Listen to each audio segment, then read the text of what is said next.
দক্ষিণ কামৰূপৰ সোণতলীৰ পানীখাইটিত SDRFৰ 15খন্তীয়া সফল অভিযান শোকাকুল পৰিৱেশৰ মাজতে উদ্ধাৰ হ'ল কণমানি আমিনা খাতুনৰ মৃতদেহ। কালি দুপৰীয়া ব্ৰহ্মপুত্ৰত গা ধুই থাকোঁতে নিৰুদ্দেশ হৈ পৰিছিল কণমানি আমিনা খাতুন। তাৰ পিছৰ পৰাই SDRF বাহিনীয়ে চলাই গৈছিল উদ্ধাৰ অভিযান।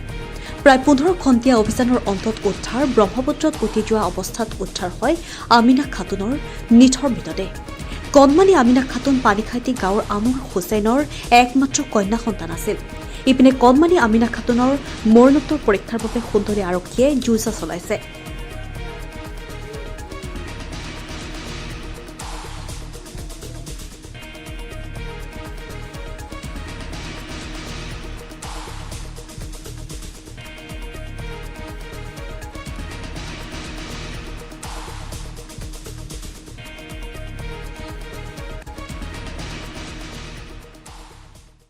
বাৰটামান বজাত এইজনী ছোৱালী আমাৰ পানীখাইটি গাঁৱৰে হয়।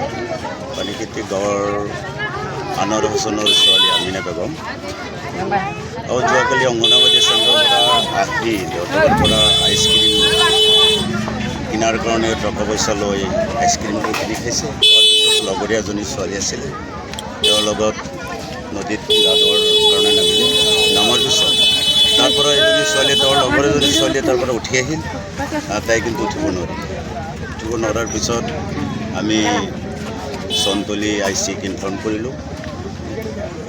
তাৰপিছত সাংবাদিকসকলকো ইনফৰ্ম কৰিলোঁ। তাৰপিছত আমাৰ SDRF বাহিনীকো ইনফৰ্ম কৰাৰ পিছত SDRF বাহিনী আহিলে। অহাৰ পিছত সিহঁতে যোৱাকালি বহুত উদ্ধাৰৰ কাৰণে বহুত হেৰি কৰিলে, অভিযান চলালে, বহুত চেষ্টা কৰিলে, কিন্তু ভাগ্যক্ৰমত যোৱাকালি ডেড বডিটো নাপালে। আজি অলপ আগতে আমাৰ সোণতলী পাৰঘাটৰ অলপ ডাউনত ডেড বডি।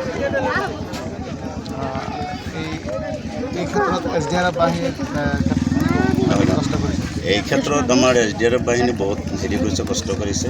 যিটো কষ্ট আশাৰে ক'ব নোৱাৰিম, সিহঁতে বহুত হেৰি কৰিছে, কষ্ট কৰিছে। যেনেকৈ আমাৰ সাংবাদিক বা আমাৰ সোণতলী আৰক্ষী চকীৰ ভাৰপ্ৰাপ্ত বিষয়া দাস ছাৰে এখেতে নিজৰ যোৱাকালিৰ পৰা আজিলৈকে তাৰমানে বহুত হেৰি কৰিছে, কষ্ট কৰিছে। মানে আমাক যোৱাকালি মানে এটা খবৰ কৰিলে এটা এক্সিডেণ্ট হোৱা বুলি। আমি প্ৰায় 3টামান বজাত খবৰটো পাইছিলোঁ, কিন্তু এতিয়া ঘটনাটো 12টামান বজাতে হৈছে। আমি আহি কালিও আমি বহুত চেষ্টা কৰিলোঁ। কালি আমি প্ৰায় বিচাৰিলোঁ, ড্ৰাইভিং কৰিলোঁ, কৰাৰ পিছতো আমি মানে ছাকচেছ হ'ব নোৱাৰিলোঁ। নেক্সট আমি আকৌ আজি আহিলোঁ। আজিও আমি ৰাতিপুৱাৰ পৰা প্ৰায় আজি এতিয়া ইমান আমি ৰাতিপুৱা প্ৰায় 8টামান বজাতে আহিছোঁ। আহি এতিয়ালৈকে আৰু চেষ্টা কৰাৰ পিছত আমি মানে অলপ মানে হেৰিও কৰিলোঁ, ড্ৰাইভিঙো কৰিলোঁ আৰু প্ৰায় বিচাৰা খোচাৰা কৰিলোঁ পানীত নামি কিনে। কৰাৰ পিছতো আমি পোৱা নাছিলোঁ। তাৰপিছত আমি আৰু নিজে মনতে ভাবিলোঁ কি যে নিশ্চয় এইটো সোঁতত হয়তো গুচি গৈছে। সেয়ে আমি মানে বহুত অলপ পিছলৈকে গুচি গ'লোঁ। যোৱাৰ পিছত মানে আমি নেক্সট ঘূৰি আহোঁতে মানে হঠাৎ মানে বডিটো আমি মানে পাই গ'লোঁ। মানে এইখিনি আছিল আৰু কষ্টকৰ কিমান আছিল? কষ্ট হৈছে, কষ্টটো আমাৰ মানুহখিনি প্ৰায় বহুত যথেষ্ট কষ্ট হৈছে।